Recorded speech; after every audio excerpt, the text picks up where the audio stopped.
as she thought about potential strategies to combat Kokobile.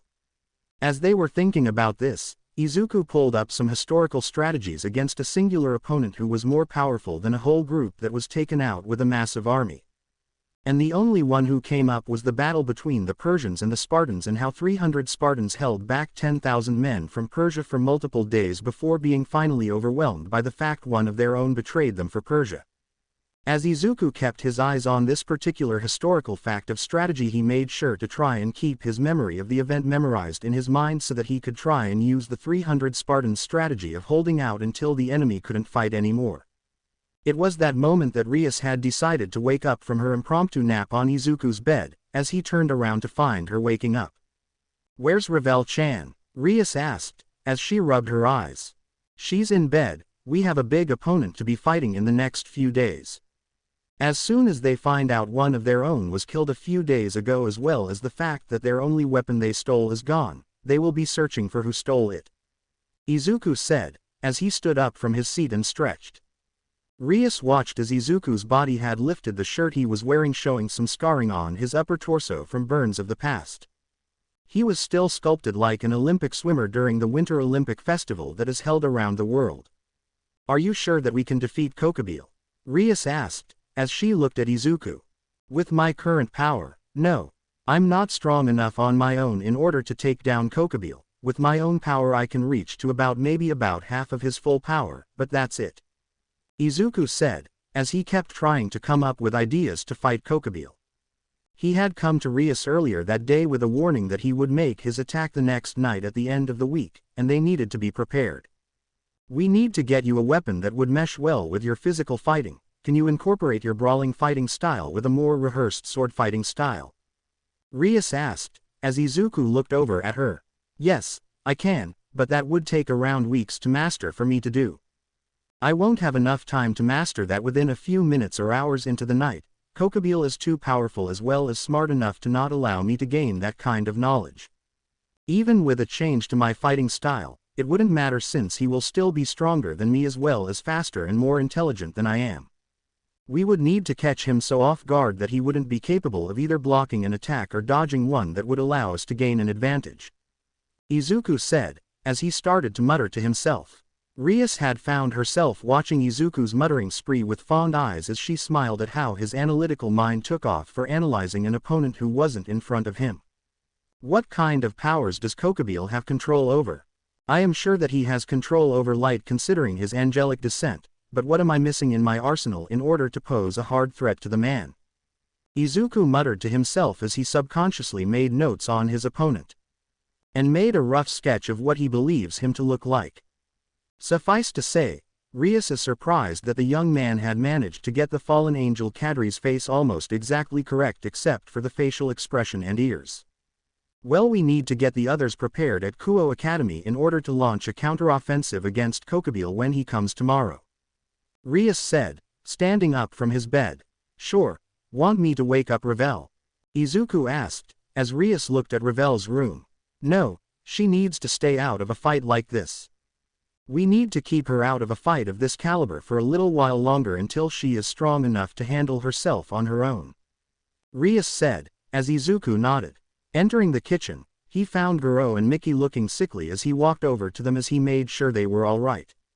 With Rias watching from afar, she found that Izuku was extremely protective of his new family. She only wished that they could have some kind of allies in this fight against the enemy of the world at the moment. "Hey Izuku, how would All Might fare against Kokobile in a fight to the death?" Rias asked, as she watched an old video of All Might in his prime. With how strong All Might is at the moment, he would utterly fail miserably. Kokobile would dismantle his fighting style no matter how much experience as well as power All Might packs in his body. "The one we would really need to bring is either Nezu or Stars and Stripes," Izuku said, thoroughly shocking Rias and his foster parents. "Stars and Stripes, isn't she the #1 hero of America?" Goro asked, as he was staring at Izuku in awe. "Yeah, but her quirk might not work against Kokobile since the fallen Kadri's body might not react the same way a human body would to her quirk. It would be extremely dangerous to bring her here since he could try and turn her against the world with his manipulative ways," Izuku said, as he bit his lip in thought. We might need someone who is intangible and unpredictable. Someone who has years of experience of fighting at the same amount of Kokubile and All Might combined. Rias said, as she sat with her fingers on her chin. There's only one person I can think of who could be strong enough for that, Rias. Guro said, as Rias looked over at him. Who would that be? She asked, as Izuku looked at her as if she was secretly stupid. Have you tried calling your older brother here?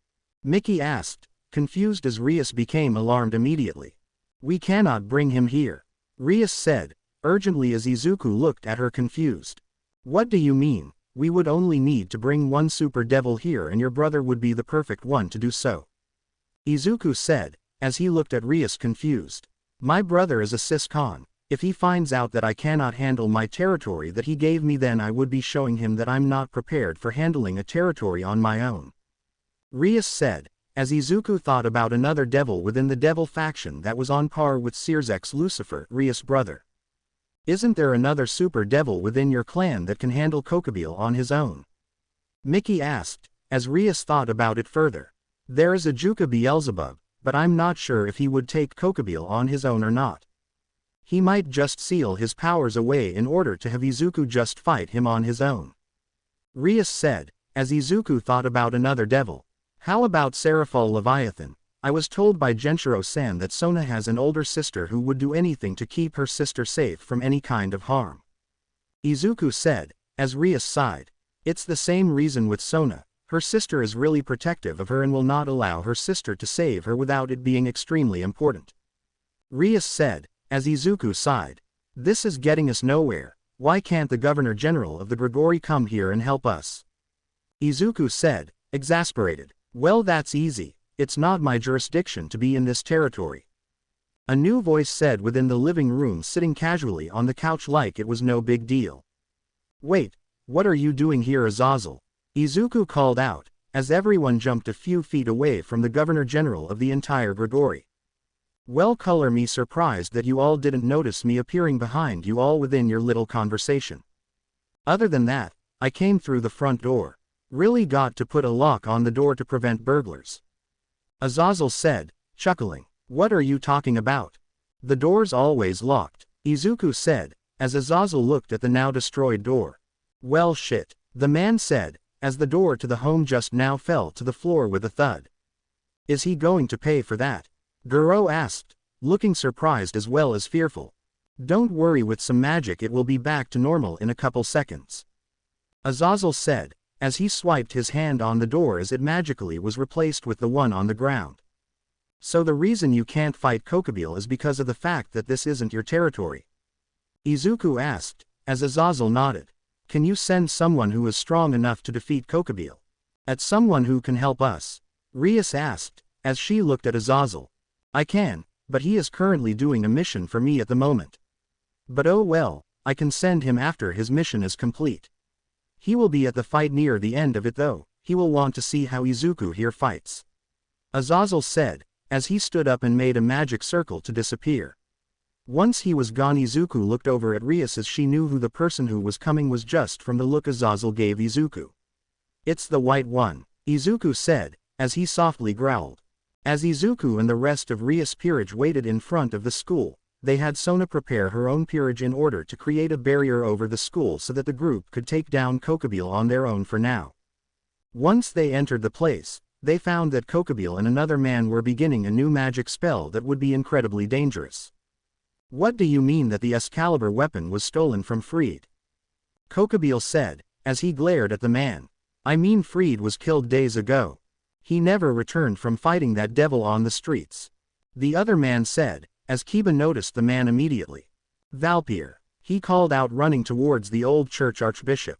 As Kiba initiated a fight with Valpyr, Izuku and the others looked at Kokubile as the fallen angel Kadri looked amused by Kiba's fight with Valpyr. You know, it is amazing with how you younglings are so energetic. He said, chuckling as he looked over at Izuku. What are you going to do without Excalibur, Kokubile? Izuku asked, looking smug. So you were the one who killed Freed. Never would have thought that it would be the Red Dragon Emperor who would take one of my own out. No matter, you aren't strong enough to pose a threat to me at the moment, so I will take my time in killing you all. Kokobile said, as he made 2 summons in bringing 2 Cerberus into the shul grounds. Cerberus, where and when did you get the time to bring him from the underworld? Quote. Rias called out shocked. I know, right? I brought my pups here because they had to do my bidding. I promised them some fresh bones to chew and gnaw on, and you were the perfect subjects for it. He said, as the Cerberus ran towards the group. Splitting up, Izuku took on one of the Cerberus on his own as the rest of Rias' peerage took on the other one. Although the Cerberus were powerful for Rias' peerage to handle together, Izuku took his down without much problems aside from wounded pride. Took longer than I would have wanted to. Izuku muttered as he stood back up from stabbing the dog in the middle head and blasted the remains of his own Cerberus. So this generation's Red Dragon Emperor is stronger than Cerberus at this point in time. Color me surprised, boy, Kokobile said, as he lowered himself towards Izuku. What can I say? We get stronger every generation. Izuku said, as he activated his balance breaker immediately and started to charge his power. And balance breaker, you are already stronger than the previous generation of Red Dragon Emperor by a wide margin. I would know considering I killed them. Kokobile said, smirking at Izuku. Who was the previous generation of Red Dragon Emperor? Izuku asked, curiously, as the man smiled even more. Hyodo Issei, Kokobile said, as Izuku gained a facial expression of recognition. His eyes glazed over as he thought about how Issei's parents had regarded the young man's death in the past, from what he could gather at least. Issei had died protecting a young girl from a villain attack, Miki said, as she cried in her hands. The villain himself, he had at least 10 black feathered wings and had elf ears. Made me certainly think he was an angel of God himself in that moment. Guro said, as he looked at Izuku. Be careful about the man who killed Issei. We know that the man you're fighting is the very same man who killed our son. Just be sure to avoid anything regarding light as well as plasma. Miki said, as everything clicked for Izuku. You were the one who took the life of the Hyodo family's son. How dare you? He had done nothing wrong. Izuku growled as his eyes became draconian in nature. The pupils of his eyes were slowly becoming slits as he stared at the fallen Kadri in shock as well as fury. He had never felt this much anger and fury for one person before. Sure, he had felt fury for Bakugo, but not to this extent. Probably from staying with the Hyodo family as long as he did, but that didn't matter. What did matter though was making sure to get a hit in for Issei, since the young man never even had a chance to defend himself. Issei, if he was alive, he could have been the older sibling I had always wanted. Izuku thought to himself as he felt a stray tear come down his eye as he growled even more. His armor took on a different change as he activated his balance breaker once more in order to power up even more. The change was instant. The armor resembled more of a dragon in nature as Izuku powered up and his aura was flowing around himself. Kokobile and the others watched on as Izuku's energy had started to skyrocket as Didrake's voice started to come out. You will regret saying those words, Kokobile, them's fighting words. Didrake said, as he chuckled. As soon as Kokobile had noticed the spike of power, he accommodated in order to counter the strike that was soon to come, but was pleasantly surprised when Izuku just stood in the air in front of him. Are you not going to attack me after that reveal? Kokobile asked, as Izuku took in a deep breath before speaking. That kind of reveal was tragic, but nonetheless not something that I couldn't prepare for.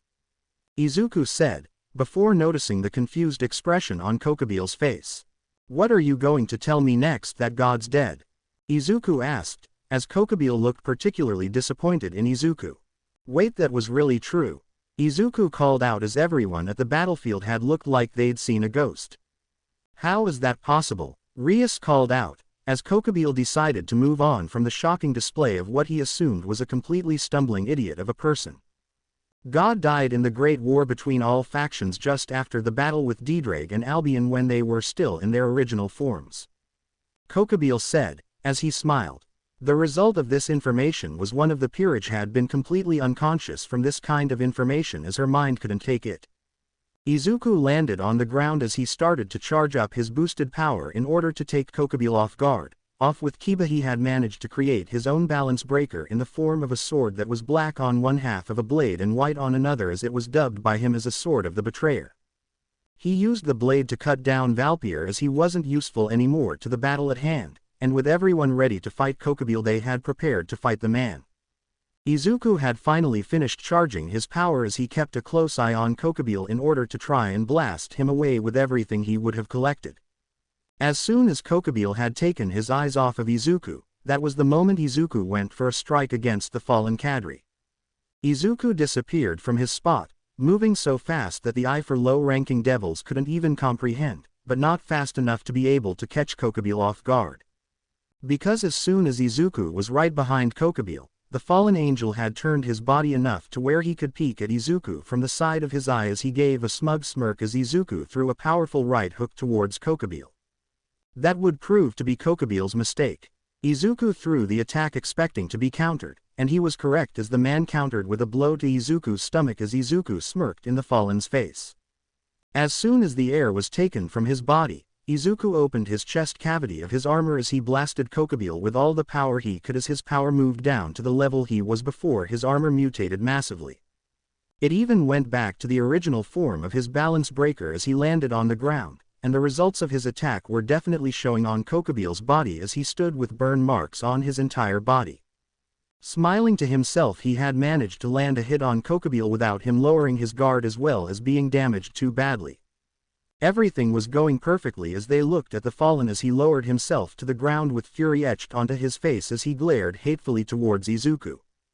"You are the first Red Dragon Emperor who had managed to deal this amount of damage to me. Not even Belzard was capable of doing this to me," Kokubile said, as he growled at Izuku.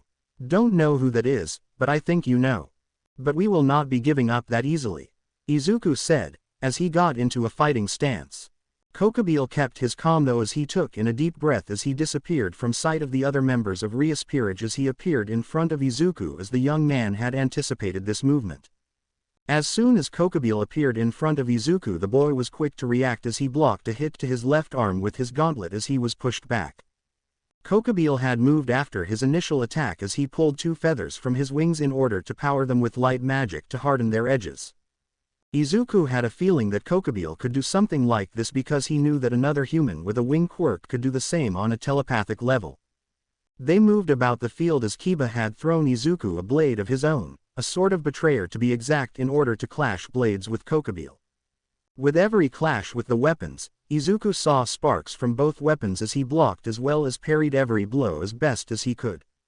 The speed they both were going at was similar to a master swordsman fighting an opponent who was at similar speeds and strengths of sword mastery. It got to the point of which Kokubile had foregone the idea of fighting with a weapon as Izuku kept his blade and Kokubile launched a series of blows with his fists that were like a martial art that Izuku blocked with seemingly ease.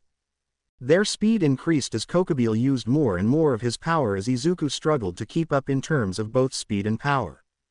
Their movement went all over the fields of the shulgrounds as they disappeared from view and reappeared into another spot of the school as they clashed as well as traded blows.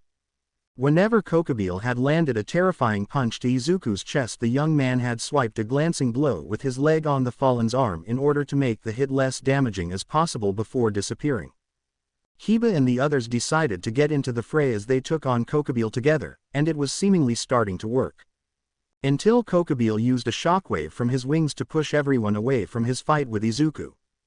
"How did you learn how to fight with a blade? You use that sword as if you'd had lessons since you were barely a 3-year-old," Kokubile said, as he growled at Izuku. Pant, I don't know, but if it's anything, I sure am glad that I'm a natural with a blade. Might take on getting a blade of my own to use in the future," Izuku said, quipping at the villainous being. With Izuku seemingly lowering on power and speed, Izuku knew that this would be the perfect time for Azazel's contact to appear into the fight. But with nobody even showing up, he took in a deep breath as he launched towards Kokubile with surprising speed from the view of Rias and the others, besides Kokubile.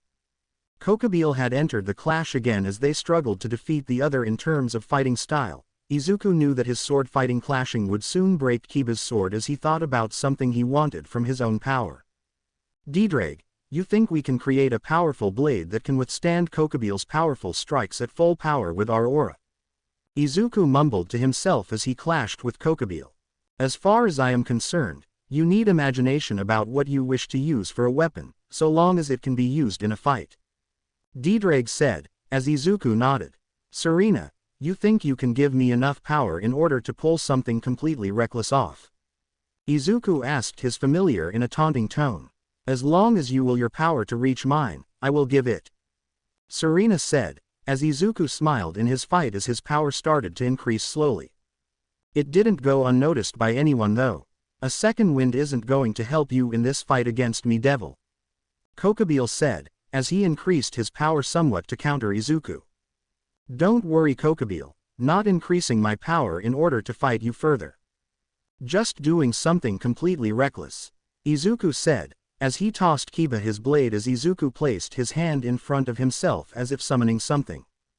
Everyone watched with bated breath as Izuku summoned small wisps of energy into being as it started to seemingly form in front of himself. He started to strain a little when the wisps had started to move towards one another to form something in front of himself. A large power though started to flow around him as a wellspring of power exploded from Izuku's body as his process started to get faster as well as more precise. The blade was coming into existence as it was completely emerald green in color on the blade. It showed the symbol of the security on the edge where it was close to the hilt as the dragon had its wings spread open. The maw of the dragon was similar to D-Drake in color, but at the same time, it was shorter and had two horns jutting from its head as it had more of a curve to them. The hilt was made of gold as it glowed in the dark night that surrounded everyone as Izuku completely finished making his blade. Once the blade was finished, everyone looked on with a completely confused as well as shocked expression as Izuku held the blade in his hands. This blade is perfect for me to use, not to mention it can hold up against Kokobile in terms of strength.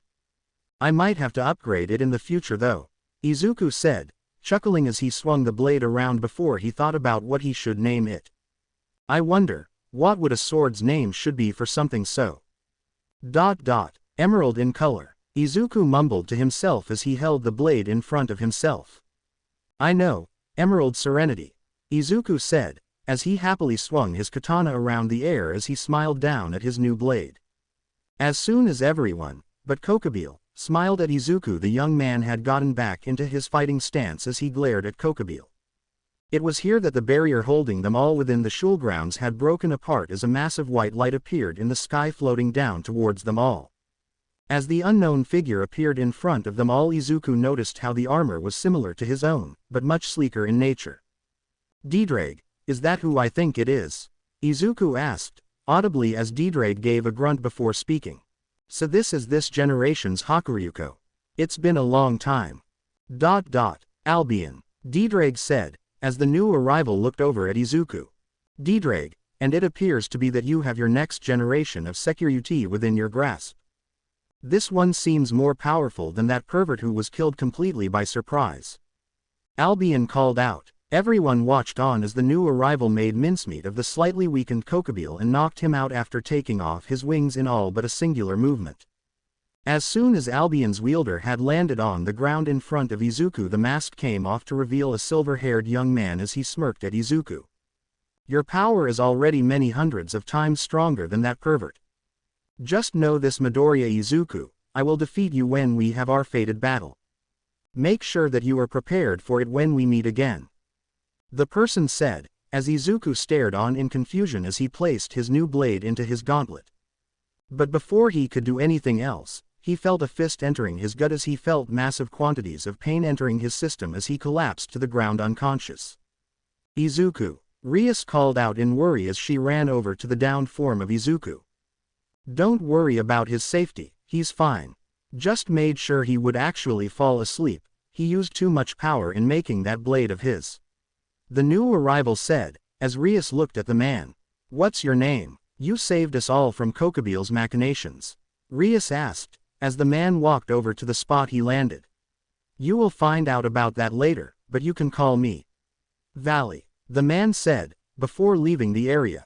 1. Izuku woke up inside his bedroom as he found Maria standing near the edge of the bed with a damp cloth covering his forehead as she worried over his health. Maria, what are you still doing here? I thought you left, Izuku asked, as he got up groggily.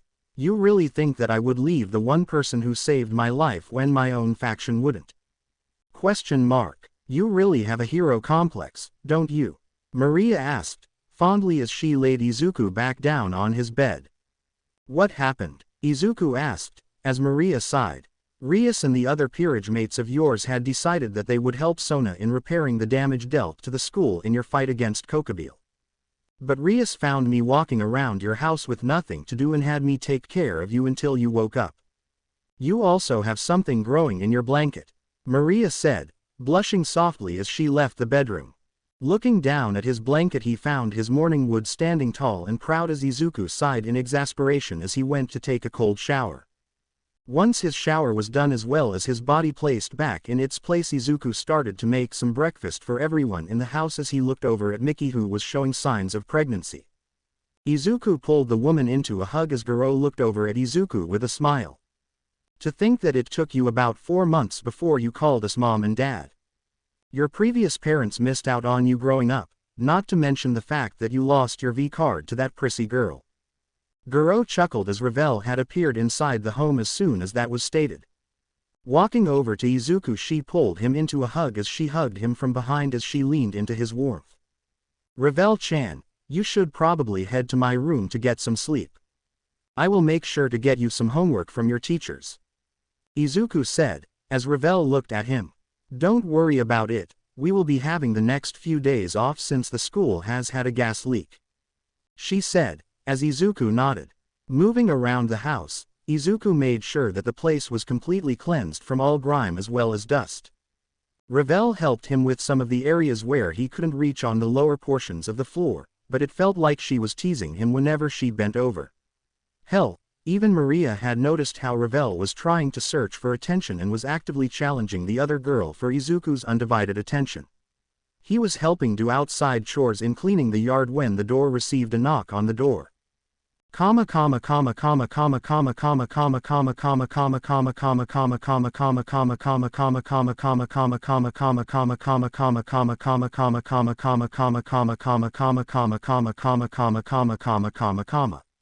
Opening the door, Goro had seen what he could only describe as a stoat as well as a hobo standing at their front door with a grim look on their face.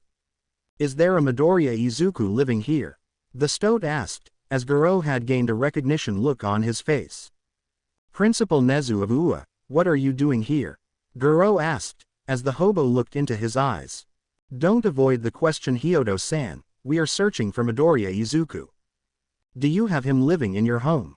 the hobo-looking man asked, as Goro thought about how he should answer this question. "Yes, he does live here. From what I can remember, he has been very busy lately with his club activities at school, but he is in the backyard." "Is there anything wrong?" Goro asked, as the hobo walked forward. "We have a warrant for his arrest. He had entered private property without our express permission, and we need to talk to him about his terms of arrest," the hobo said, showing a warrant sheet of paper. "I promise you that this has to seem like a mistake.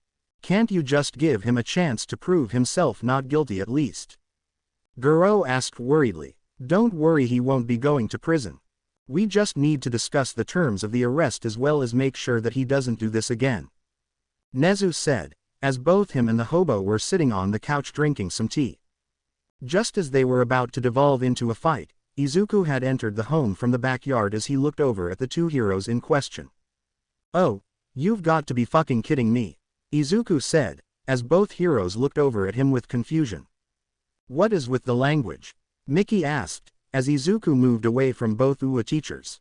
"I am not going with those two when they are giving Bakugo some express permission to leave Ua borders at any time he wishes. He had already come here twice in the past and I will not be forced to go to Ua with you too.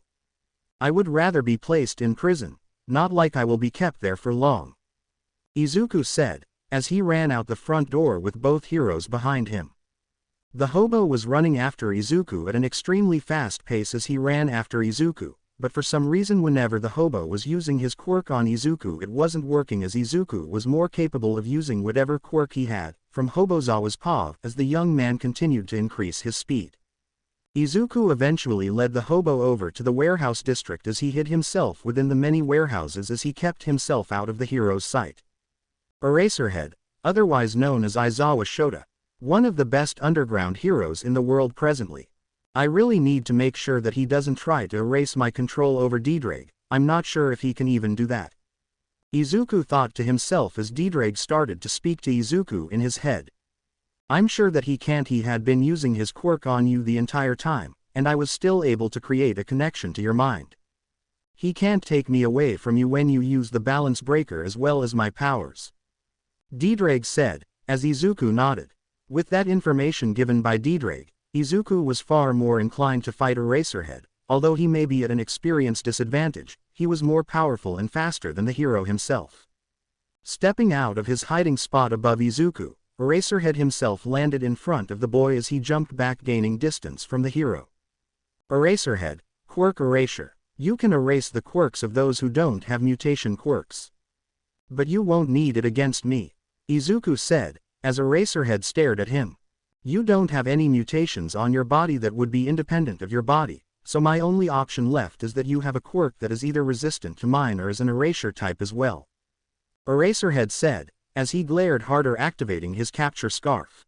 Izuku dodges the scarf pretty easily as he lands behind the hero, who immediately turned around to attack Izuku as the boy merely dodges each strike. Each strike that missed, Eraserhead had increased his own speed in order to land a hit, and with each strike missed, Izuku gained some confidence in order to counter the hero's attack pattern. And as soon as the hero had overextended his arm in order to at least earn him at least one hit on the boy, Izuku ducked underneath the arm before grabbing it with his now gauntleted arm before pulling him in close. Eraserhead had fallen forwards as Izuku had slammed his fist into the man's face, sending him down the street as he got up from the ground with a lot of struggles.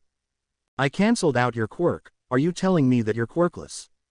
Eraserhead asked, confused. Yup, born and raised to be quirkless. But the power I use is a sacred gear. Something that heroes and villains shouldn't have in their control, Izuku said, before disappearing from the hero's sight and knocking him out with a chop to the neck. As soon as the man fell down to the ground, Izuku caught him before he would slam his face into the pavement and possibly break his nose. He teleported the hero over to where the nurse's office was inside of Ua as he looked over at the shadowy figure hiding in the nearby area.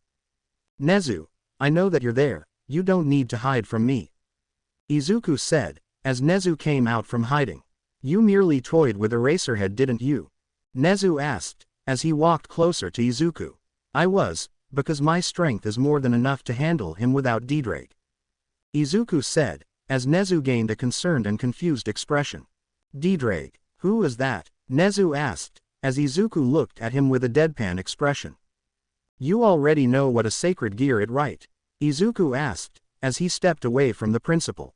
I do believe that I had heard of that kind of object in my 150 years of living, yes, Nezu said, as Izuku turned away from the principal of Ua. Well, my sacred gear has the ability to manage to help me grow in power to the point I can kill a god. And I believe that kind of power needs to stay hidden until a world-ending event will be happening, but I won't be sitting on my ass and staying at my current strength. If you need my help, call this number. I will enter the battlefield wherever you need me. But this will be the only time I help heroes. I wasn't treated kindly by both heroes as well as my peers within this society, Izuku said, as he walked away from the principal. I hope that you regain your trust of us heroes. I just want to inform you that not all heroes are like Endeavor, Nezu said, as he started to walk away. I surely hope that for the future of Hero Society, that nobody on either hero or villain's side of society don't piss me off. I have 10 years worth of anger to work off, and killing someone isn't below my line of morals, Izuku said as he teleported Nezu away from his location. As he stood in the street, it started to rain over his body as he stared into the sky as he thought about the fight he had with Eraserhead. The hero had come extremely close to landing a few hits on his body when he dodged him when he wasn't at full power in base. He would need to increase his base form's power in order to become more capable of dodging a hero who has speed as well as agility on their side. As Izuku arrived back in his home, he found Goro and Miki looking at him with confusion as well as worry on their faces. Don't worry, they won't be coming back for me, Izuku said, pulling both parents into a hug. Well, we don't want you to end up like Issei. We just wish our blood-born son could see how we are moving on from his death, Miki said, as tears brimmed to the surface. By the way, I found the man who killed Issei, Izuku said, as both parents had looked at him with shock. Are you all right? Goro asked, concerned. I'm fine. I was able to fight him to a standstill before someone else entered the fight and defeated him pretty easily. Izuku said, as Ravel spoke up. He is right, the person's name is Valley. And Izuku, he is your antithesis. He holds the White Dragon Emperor Albion. Ravel said, as Izuku nodded to the girl. If he is powerful enough to defeat Kokobile without much power within his balance breaker form, I need to get stronger in both base as well as balance breaker. Izuku surmised as Maria entered the room. Can someone tell me why my uncle was here? Quote. Maria screamed out loud, causing everyone to look at her. I'm sorry, but who out of those two were your uncle? Goro asked, confused. Izuku and Ravel were just as confused as the parents of Izuku as they all looked at Maria, who suddenly blushed in embarrassment. Eraserhead is my uncle. His true name is Aizawa Shota. My family's real last name is Aizawa. He's my father's brother. Maria said, as Izuku stared at her furthermore before he sighed and walked up to his bedroom, and thanks to this information, he closed the bedroom door before he screamed into his pillow. Is something wrong with what I said? Maria asked, as Ravel sighed. Maria, your uncle came here to arrest Izuku for entering Ua property when he really was just returning 2 students of theirs before curfew. Ravel said, as Maria and everyone downstairs heard a thump from upstairs in Izuku's bedroom. Well, I believe that is him passing out from information overload. Mickey said, giggling. Question, is it a Midoriya thing for Izuku to have an erection in the mornings? Maria asked, as everyone looked at her with varying levels of confusion as well as concern. But Ravel took the cake as she stared at the girl in disbelief as well as jealousy. What did you do to him? Ravel said, as she ran over as Maria placed her palm on the girl's head, holding her away from her. I only saw his blankets forming a tent within, and I didn't do anything to your boyfriend Ravel-chan. Maria said, as she looked at the girl teasingly. Well, I wasn't one to force others to look for other mates. I can certainly share mine. Ravel said, as Maria looked at her concerned. You aren't worried about other women trying to take him away from you? She asked, as Ravel looked at her. He's part dragon, he will be gaining allies as well as enemies searching to defeat him to declare their power, as well as mates who seek his power out because of his power. Ravel said, as she sighed. As much as I would like to make sure that he doesn't get taken advantage of, he can tell when someone is trying to do that. Ravel said, before walking up the stairs. At least wear protection. Goro called out, as Ravel blushed and ran up the stairs with steam coming out of her ears as everyone on the ground floor stared at Maria. Now what are you going to do, Maria-chan? Mickey asked, as Maria thought about it.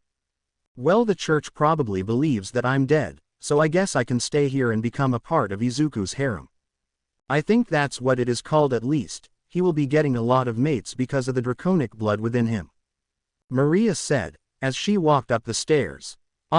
It seems like Izuku is achieving the dreams of all men in terms of attaining a harem for himself. Goro said, as Mickey looked over at him. You are just wanting to see if you can find a succubus for yourself as well, aren't you? Mickey asked, pouting. As much as I would like to lie and say that you are my one and only love, I want to at least have one more love besides you. I don't want you to be alone with our baby and have another woman who can help you raise the child. Goro said, as he kissed Mickey. At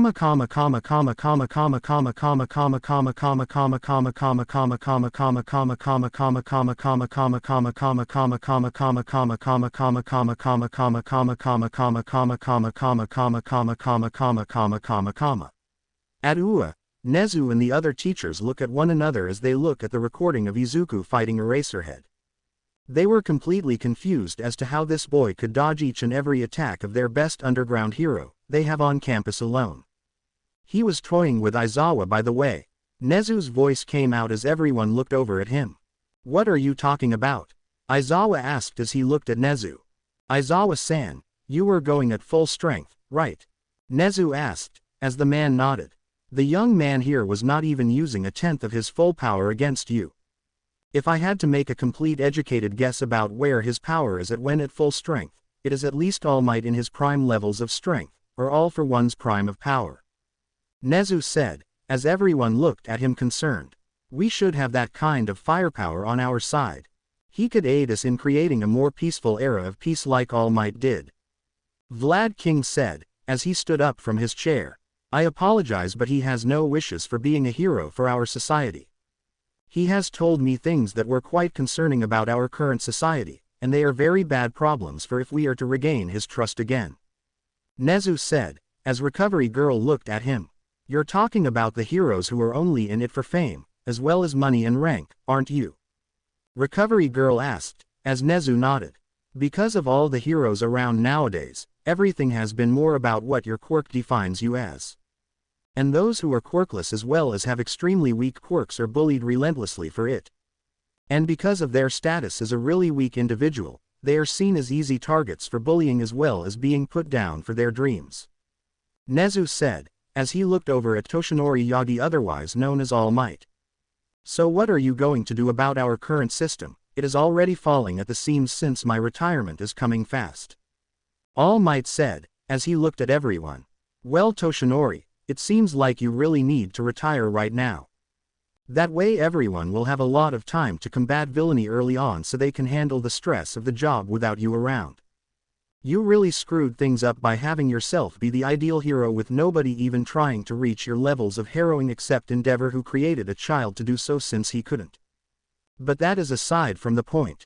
We have a paper that will summon the boy who was in the recording at any point in time where we need the assistance of his.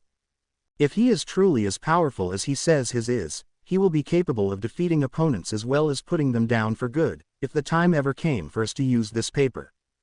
But we need to make sure that this is never used until we are at our last legs. Nezu said, as everyone looked at him confused but understood. As soon as the meeting was over, All Might waited until everyone is out of the room as he looked at Nezu once more before asking one last question. If you had to really gauge his power as well as potential, where would you really put him?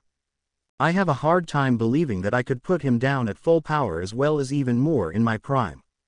All Might said, as he stared at Nezu with a concerned expression. Why do you say that, All Might? Nezu asked as he looked at the old hero. Because I could barely keep up without one for all active at around 95%. He was well over that and possibly more since I am far weaker than I was in my prime.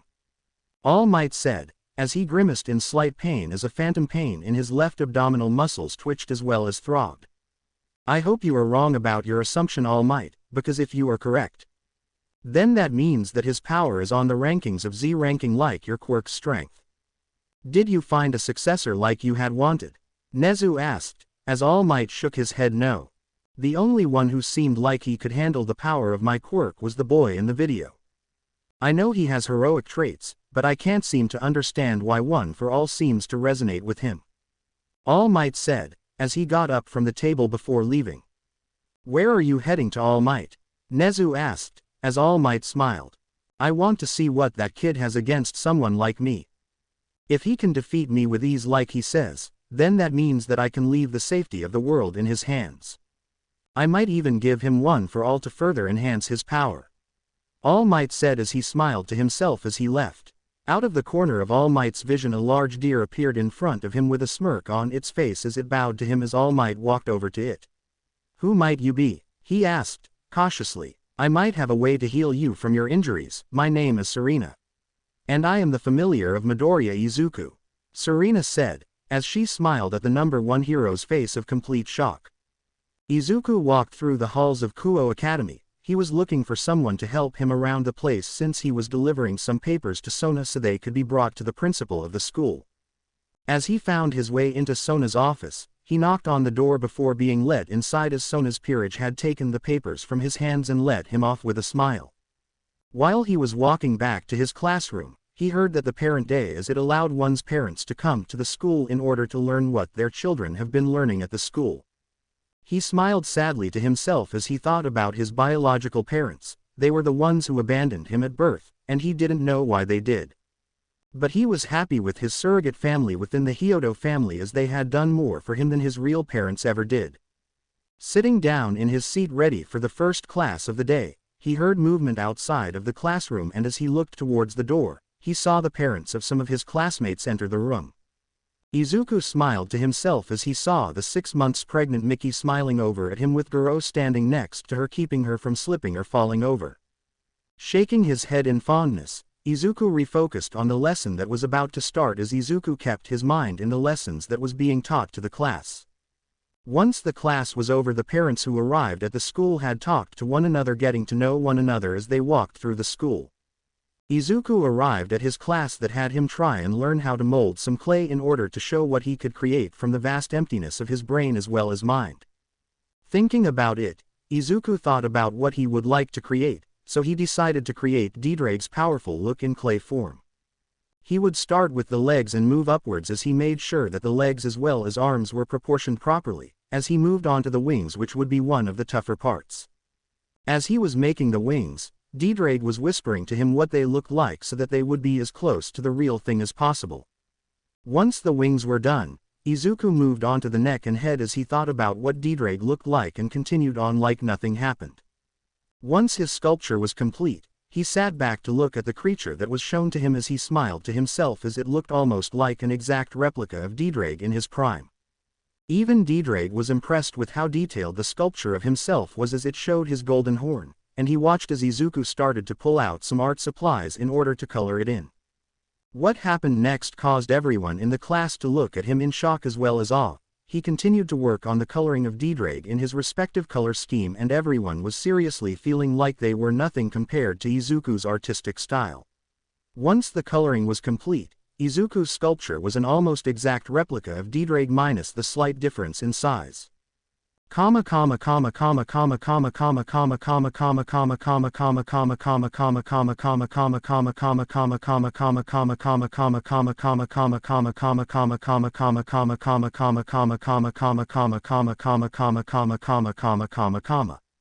As class was over, Izuku was walking down the hallways as everyone was looking at the sculpture in his hands as he smiled down at the sculpture with fondness.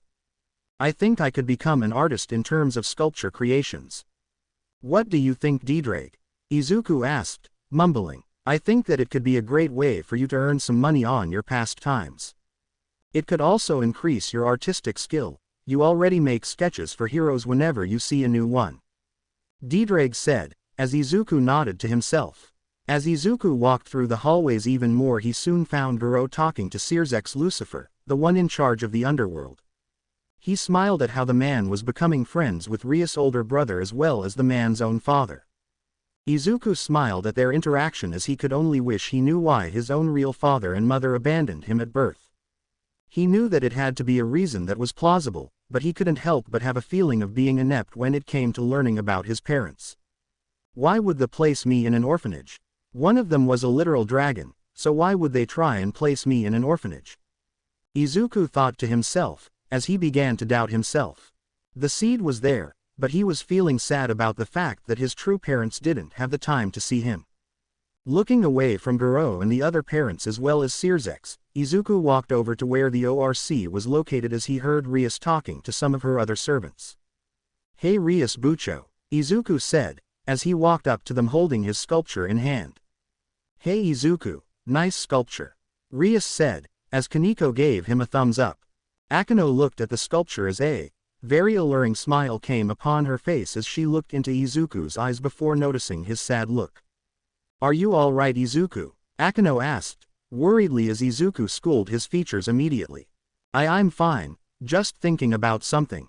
What is going on? Izuku said, before questioning Rias about the door. I'm letting Gasper out of his room.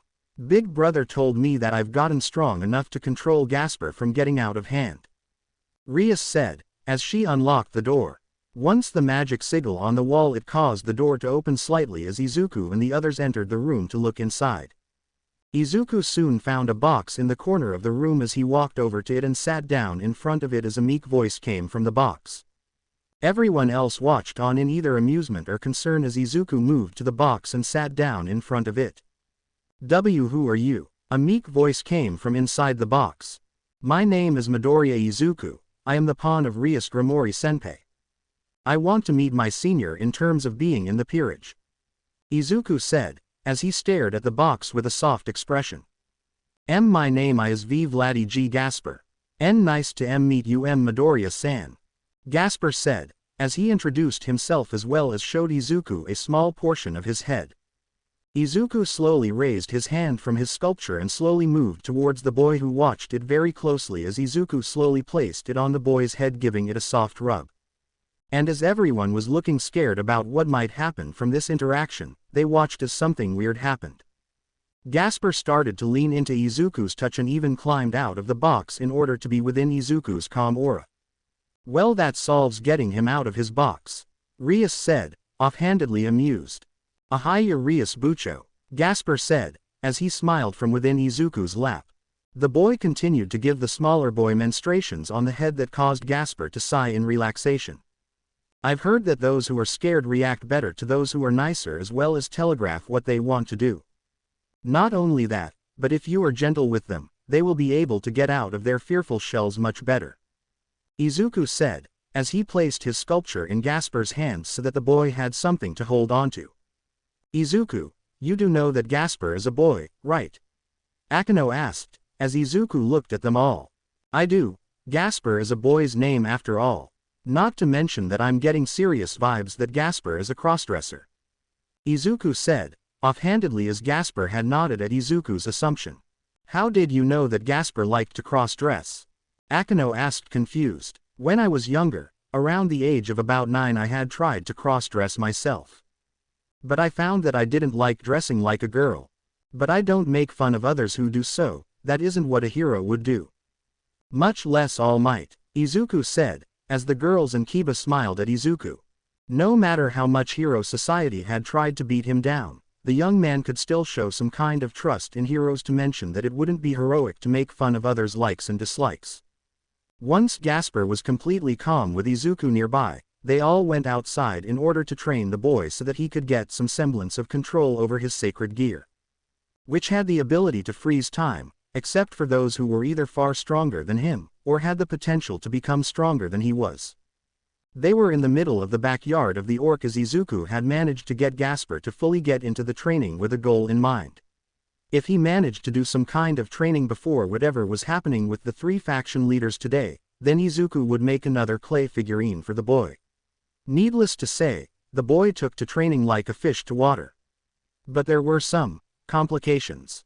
Ouch, the young boy called out as he was smashed in the face with a dodgeball. Gasper, Izuku called out, worried about the boy as he fell to the ground. Running over to Gasper, he made sure that the kid was okay as he watched the face of Gasper heal from the hit to the face. Alright, let's take a break, Gaspy. We need to find a way to get you to become at peace with your sacred gear, Izuku said, as Gasper went to sit down next to him as they ate a snack. They were thinking about what could help Gasper gain control over his sacred gear when they heard a voice come from inside the small thicket of trees nearby. What do you think would happen if you gave him some of your blood, Midoriya? A familiar voice asked, as Izuku got up and stood in front of some of the other peerage mates of his. Looking at the man as he arrived, Izuku found that it was Azazel of the Grigori who had arrived near them, and Izuku released a sigh. Azazel-san, you really need to make sure that you don't scare others when you arrive, Izuku said, sighing as he held his chest in order to regain control of his raging heart. Well, I just wanted to see why the little Dampier wouldn't take your blood. It could help him gain more control of his sacred gear. Especially since the Red Dragon Emperor's blood would be a great power source in order to control Forbidden Valor View, Azazel said, as Gasper made a disgusted face. I hate the taste of blood, the boy said, as his face turned physically blue. Oh well, it was worth a shot. Michael wanted to talk to you, young man. You will find him at Himahima-san's home in the hill over on the middle of Kuo Midoriya, Azazel said, as he walked further back into the darkness. As Izuku walked down the street, he found himself finding his way around town looking for Akino's home within the town. He soon found a small hill with a Japanese torii gate near the top of said hill, and started to walk up the stairs in order to see if Akino was up there. As he walked up the stairs, he couldn't help but smile at how peaceful the place was as he made his way up the stairs. By the time he made it up to the top of the stairs, Izuku had managed to befriend a little bird who decided to stay in his hair and make a nest out of it. Smiling to himself, he raised a hand to the bird as he let the little animal nuzzle up to his finger as he scratched underneath the creature's neck. Lowering his arm, he looked up and found Akano smiling at him fondly, not to mention looking like she was about to laugh at his interaction with nature. Entering the home of Akano, the woman had just stared at the little bird who just wouldn't leave his hair alone as he shook his head softly. Picking the bird up from his head, he placed it on the ground softly before the bird flew back up to his hair as it started to roost there. Sighing as the bird seemingly flipped its wing at Akano, the girl had sat back down in order to talk to Izuku about his experiences. "You were killed by a fallen angel when you first arrived in Kuo Town, right?" Akano asked, to start her conversation. "Yeah, but I managed to take them down with me. I won't go down without a fight or taking my opponent with me," Izuku said, as he smiled sadly at Akano. "Does that mean that you hold a hatred for fallen angels?" she asked, as Izuku looked at her weirdly. "Just because I have a problem with some fallen angels, Akano, doesn't mean that I have a problem with every single one. You don't see me fighting Azazel whenever he arrives, do you?" Izuku asked, as Akano nodded. "Well, I just wanted to let you know that I am half fallen angel and 25% devil and 25% human," Akano said, revealing her devil and fallen angel wings. Izuku moved behind the girl as he moved his hand slowly before looking at Akano as she nodded at him as Izuku brushed his hand against the leather wing of her devil wing before moving over to her midnight black feathery wing. He felt how soft the feathered wing was before slowly brushing her wing softly as he spoke, although Akano could tell it was with fascination as well as remembrance. "All my life, ever since I was a kid, I had always wanted a quirk that allowed me to fly, either with wings or with a subtle ability to control the wind. My thought process on the fact that you have two different kinds of wings makes me kind of jealous," Izuku said, as Akano looked at him shocked. "What do you mean by that?" she asked, concerned. "I'm jealous because of the fact that you have two different kinds of wings that could achieve flight. I never had that growing up. I still don't have a way to fly without devil wings or my balance breaker's winged form. I guess what I'm saying is that you shouldn't take what you have for granted. Whatever is messing with you mentally, you should let it go, it won't make you a better person," Izuku said, as he saw the pain in her eyes. "I know that you were abandoned at birth, but what do you know about my life?" Akano asked, sadly as tears started to stream down her face. Izuku listened in as Akano talked to him about how she blamed her father for the death of her mother, and Izuku sighed in sadness as Akano was pushing the love of her father away from her. "Akano," Izuku said, firmly gaining the girl's attention as she looked up at him from her position from his chest. "I may not have true parents that were like Goro and Miki Hyodo, but that doesn't mean that your father doesn't love you. I never knew my parents, so I can't even know what it was like to have a real parent take care of you for around 16 years.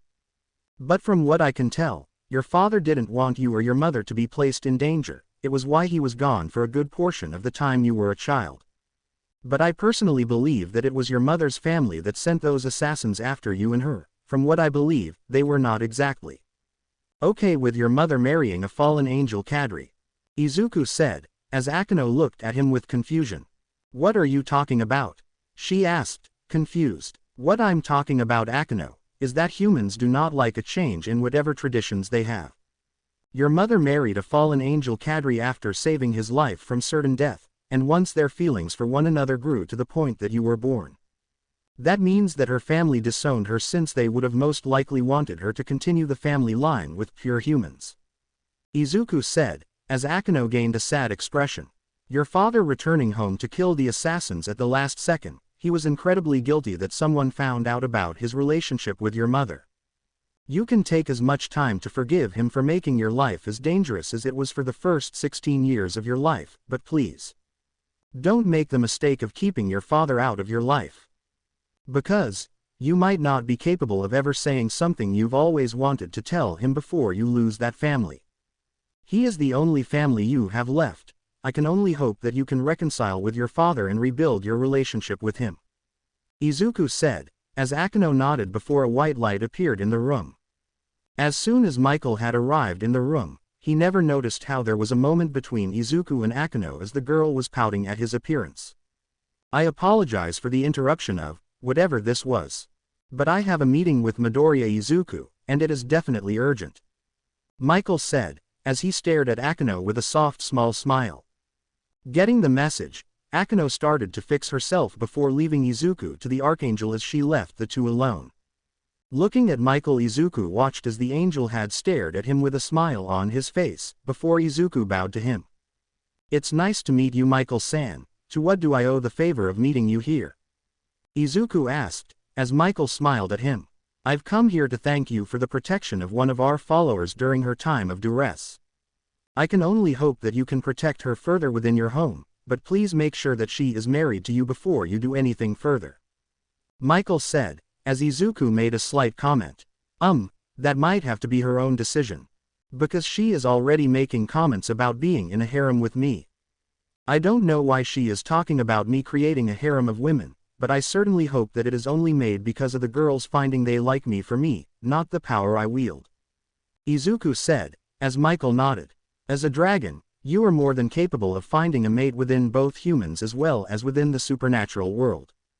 But I have two things to give you. The first is a weapon that will be gifted to you because of your work in saving one of our own from certain death, as well as stopping Kokobile from destroying Kuo and starting another great war," Michael said, as he made a sword appear from seemingly nothing.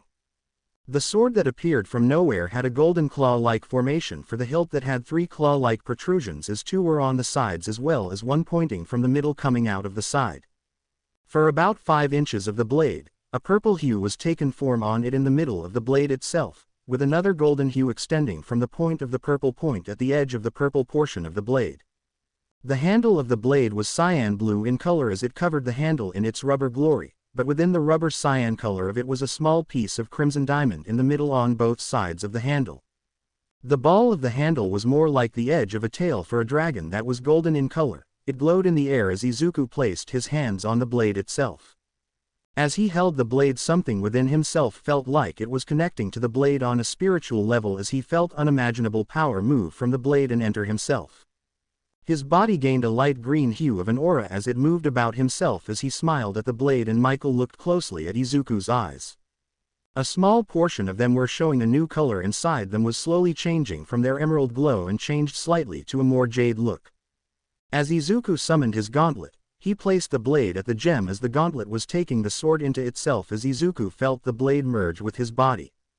Once the process was complete, Michael had stood up from his spot on the floor and wiping the small dust off of himself, he looked at Izuku with a sad smile as he spoke once more.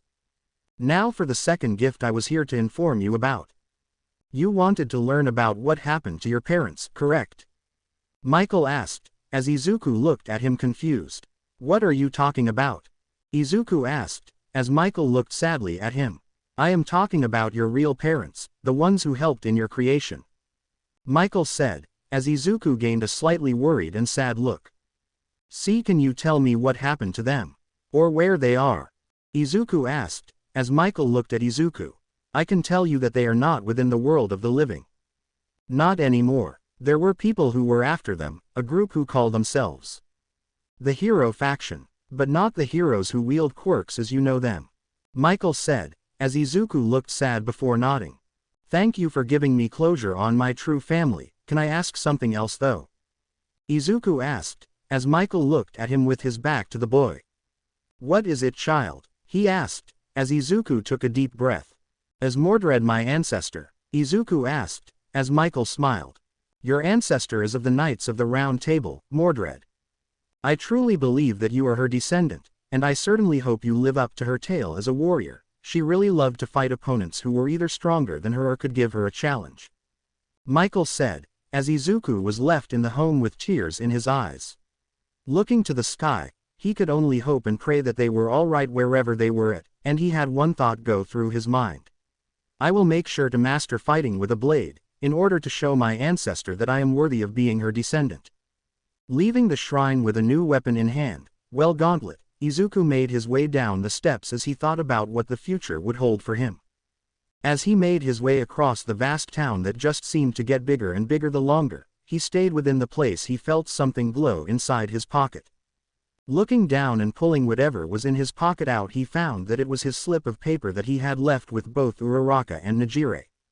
Activating his magic circle from the Grimoire family, Izuku had entered the circle and followed the traces of magic all the way back into Musudafu. In Ua, Appearing in a circle meant to hold him still inside the circle, he looked around the room to find that it was pink in color. And as he looked around, he found Uraraka looking at him with a confused as well as a more contemplative expression when she entered her room, only to find Izuku standing there looking morbidly confused. "Midoriya," Uraraka asked, as she stood in nothing but a towel. You might want to change, Uraraka-san," Izuku said, looking in a different direction. The girl blushed crimson before grabbing some clothes and leaving the room into the connected bathroom of her dorm's bathroom before coming back out. After Izuku sensed Uraraka's presence near him outside the circle meant to hold him still in the circle, Izuku looked over at her.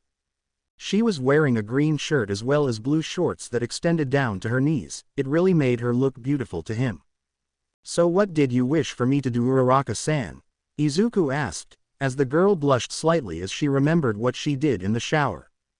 "Nothing much at the moment. Could you spend some time with me though?" Uraraka asked, as Izuku nodded and took a seat on the ground. "Sorry about the circle, I didn't know if it would summon you or anything," Uraraka said, as she moved into the circle as well. They ended up spending a good portion of Izuku's day talking about her school as well as helping the girl with her homework since she was struggling with the problems. "Will you come back again?" Uraraka asked, as his time was up. "Well, I could give you a slip that will make sure that I can be summoned by you again. And then we can hang out somewhere nobody will interrupt us," Izuku said, as he gave her a small slip with his specific summoning circle on it. Grabbing it and placing it underneath her pillow, she thanked him for his help as he gave her a nod before getting prepared to leave. As he was about to teleport away, Uraraka ran over and gave him a hug as she placed her head into his back. "It is really hard to be a hero without my parents being here with me on this journey. Thank you for being a somewhat big brother for me. It must be hard being something for someone else with how busy you must be," Uraraka said, as Izuku patted her head. "Don't worry, all you need to do is summon me in order to get me to arrive." "Here," Izuku said, before pulling the girl into a warm hug before she felt something being etched onto her hand. Looking closely at her hand, she saw a magic circle on her left hand as it showed a dragon that was crimson red in color. What is this for?" Uraraka asked, as Izuku smiled at her. "This is for when something bad happens near you and you need my assistance. It will forcefully summon me to your position no matter where you are located, should you be in danger. Just be sure to not summon me forcefully just because you want to hang out. That is what the paper slip is for. I might not arrive as soon as you want, but I will come," Izuku said, giving her one more hug and a pat on her head as she leaned into his touch. Creating the magic circle, he left her in her room as she sighed in happiness at being able to spend time with him once more. Izuku reappeared back in school as he looked at the confused looks of Rias and the others as they looked over at him. "Where did you go?" "We have a meeting with the 3 factions about what happened 2 days ago," Rias asked, as Izuku gave her a nod. "I was just visiting someone who wanted my presence for a contract. They don't have much for a contract though, but I decided that they are my honorary little sister," Izuku said, as Rias nodded. "That's a good reason to be gone for about an hour.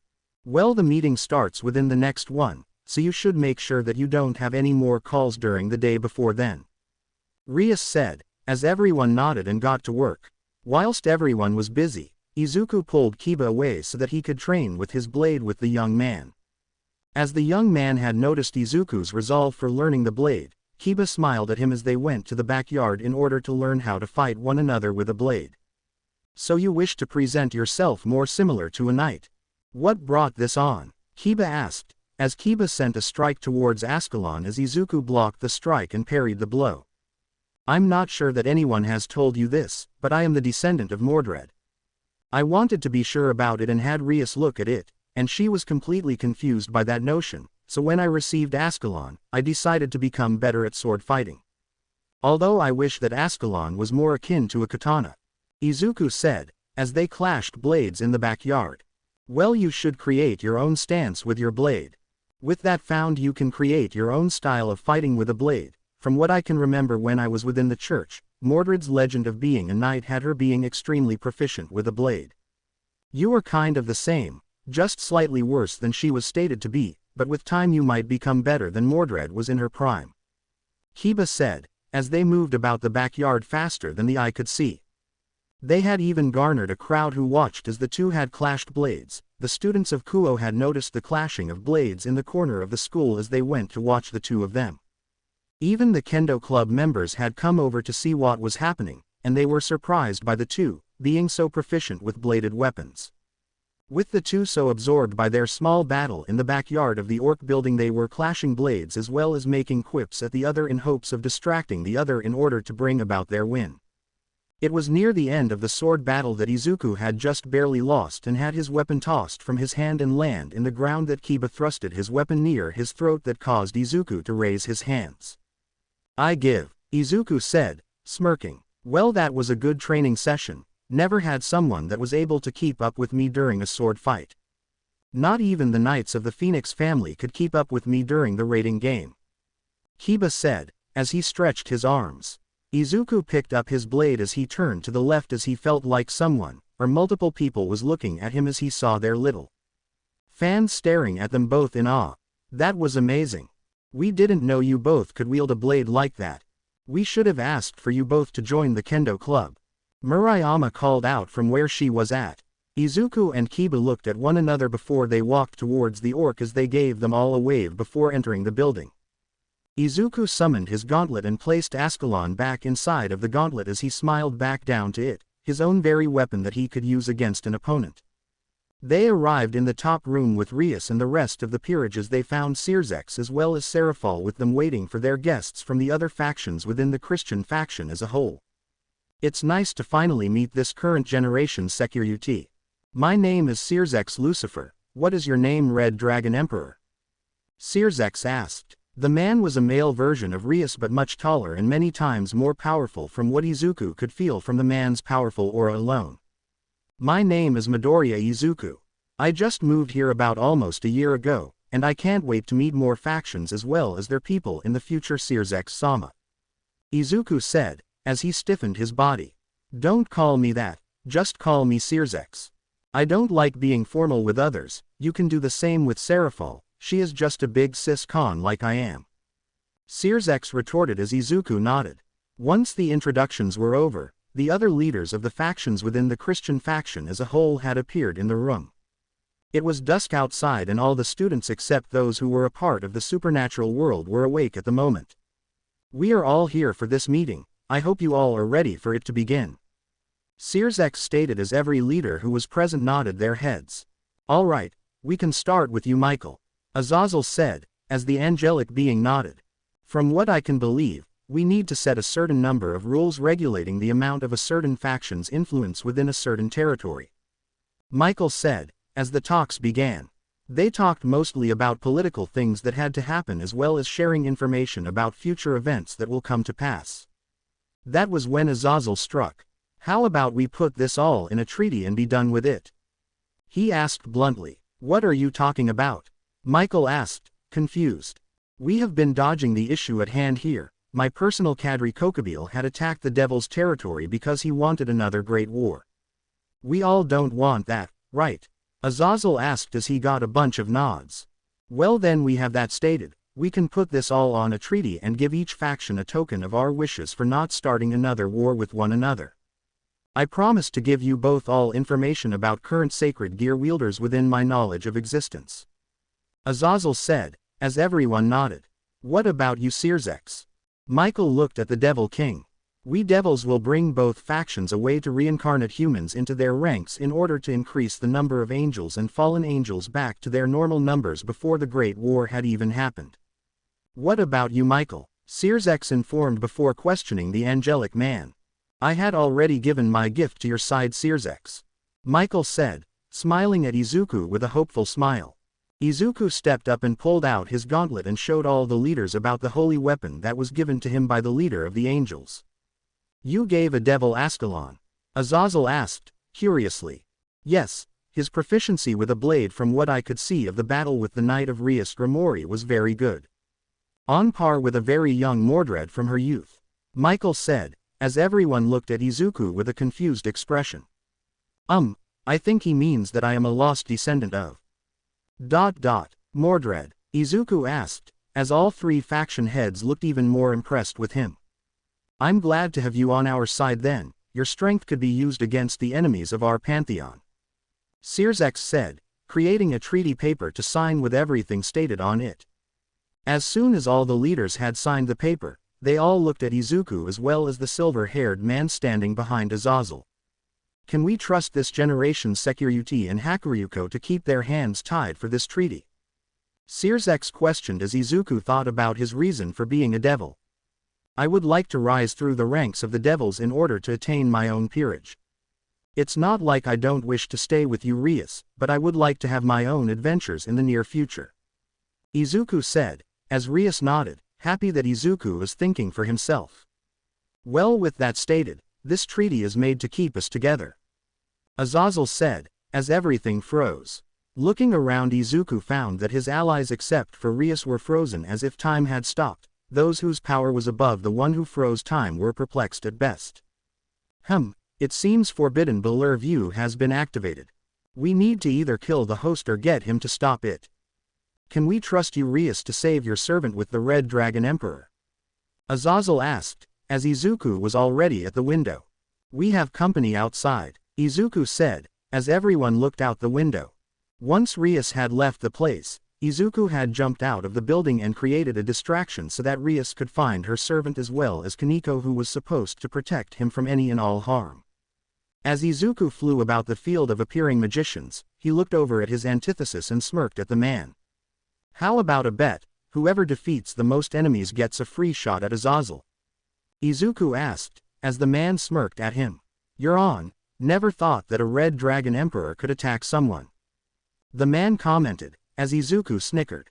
Well, I wanted to punch him for having one of his own lower fallen attacks me at my lowest point before I became a devil. Izuku said, as the man next to him snickered as well. Well, far be it from me to turn down a challenge, just make sure to keep up with me.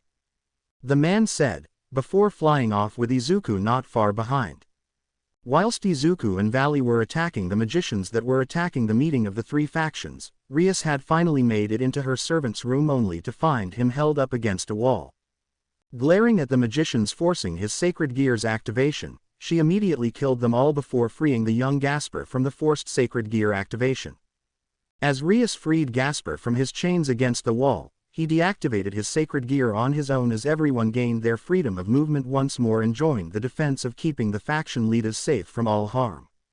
Even those who were a part of Michael's entrance into the meeting, Irina Shido as well as Xenovia Quartz had joined the fray.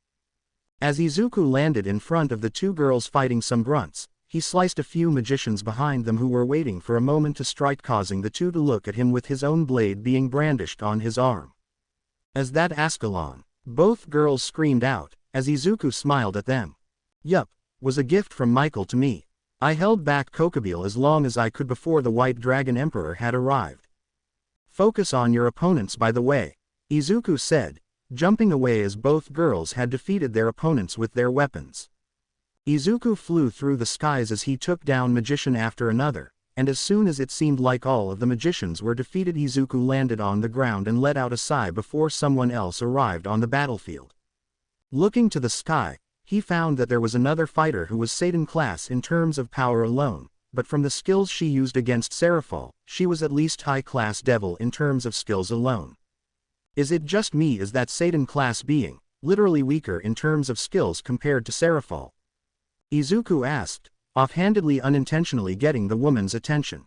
How dare you say that to me, you damn dragon? He called out, as Izuku stared at her. It's true. You were just using the same attack over and over again. It's literally someone whose skill is on par with that of another high-class devil I've fought before that is the same. Izuku said, as the woman gained a furious expression on her face.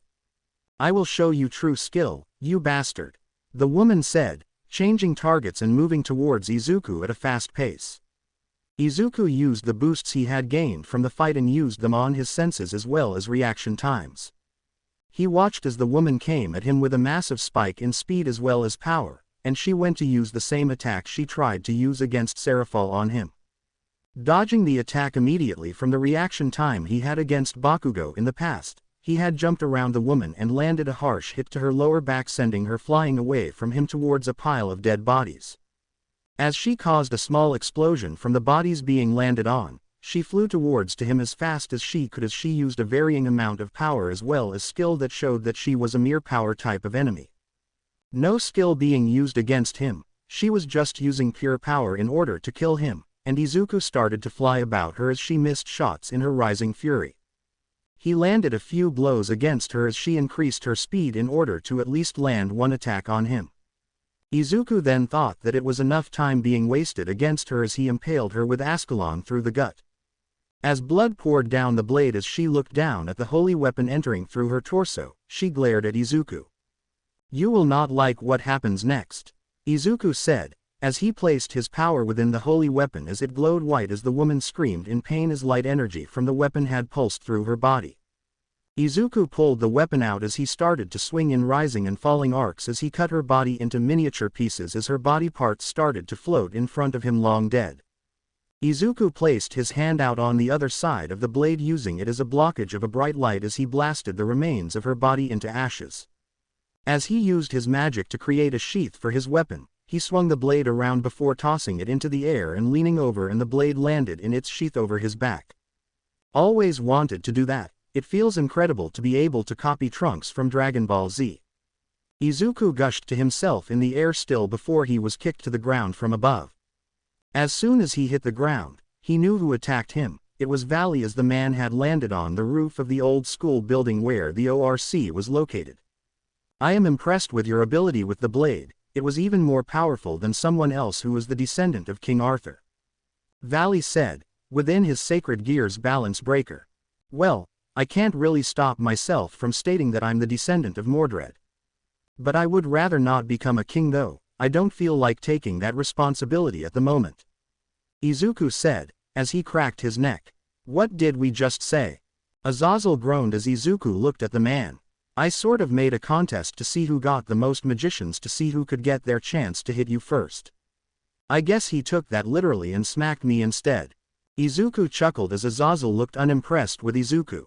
"Well, whatever, finish this fight so we can get right to peace already," Sirzex said, as he sat on a rock nearby.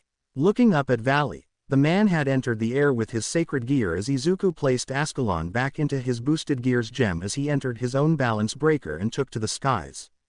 As soon as his draconic wings were shown from the balance breaker, he floated near Valley as the man inspected his balance breaker. "You seem to be more powerful in this form. Why didn't you activate it against the magicians?" he asked, as Izuku scoffed. "You weren't in your own balance breaker as well, so I thought that the magicians would serve as a great warm-up for you. I could sense your malicious aura coming a mile away from the sky before you hit me," Izuku said, getting into a fighting stance. Their auras were starting to glow brightly in the sky of the barrier as they stared at one another, waiting for the other to strike. That was when Valley had pointed his hand out and manifested a blade of his own, as inside his own helmet the man smirked. "I would like to see how good your sword skills are compared to mine own. The descendant of Arthur himself trained me a bit as well," Valley said, as Izuku nodded, pulling out Ascalon. Landing on the ground, letting their armor be their defense against the other strikes, they flew towards one another as they clashed in the middle of the area. A massive clashing sound as well as shockwave had appeared from their blades clashing against one another as Izuku had the more skill with the blade.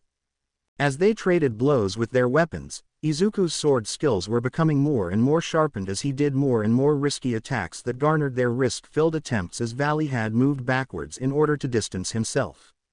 Izuku gained a smirk within his helmet as he pushed towards Valley in order to gain the advantage against his opponent as he felt his power being suctioned away as Izuku sought to finish the fight here.